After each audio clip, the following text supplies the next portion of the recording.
Alright, hello once again everyone, we're back with another movie recommendation. This time we're actually early, it feels good, but we've got one for November, one that just came out recently, that is of course the Ballad of Wallis Island. This movie was directed by James Griffith, stars Tim Key, Carey Mulligan, and Tom Basden.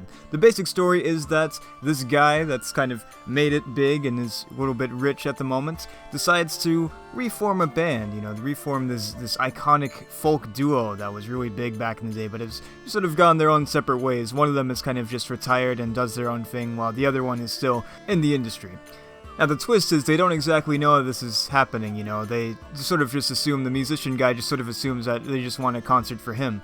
But as it turns out, he's sort of reforming the duo and everything, and they haven't been together in 9 years, so it brings up all these old feelings and stuff like that, and, sort of it makes it a little bittersweet, like seeing each other again is kind of exciting and fun, but there's also still some problems that lingered from the past and everything that sort of caused their breakup originally.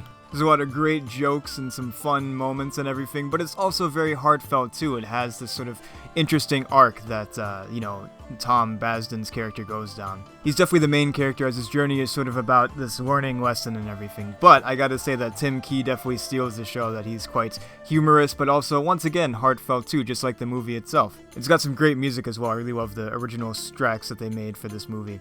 It kind of reminds me of a John Carney movie. I really enjoy this Irish film director that's made a lot of great stuff, like Once and Begin Again and Sing Street, so those are really good. It kind of reminds me of that, like this focus on music and sort of the power of music, how it can bring us together and stuff like that, and can make us feel these feelings and everything. So it really is such a great time. I highly recommend it. It was one that I saw the trailer for in the theaters, like, man, I'd love to see that, and it was never in my theater because my theater hates me, but I got to see it and I was really glad that I did. So thank you for watching. That was once again Ballad of Wallis Island. Let me know if you've seen it and what you think, or if you go off and see it, feel free to come back and tell me your thoughts. Anyways, I will see you all next time.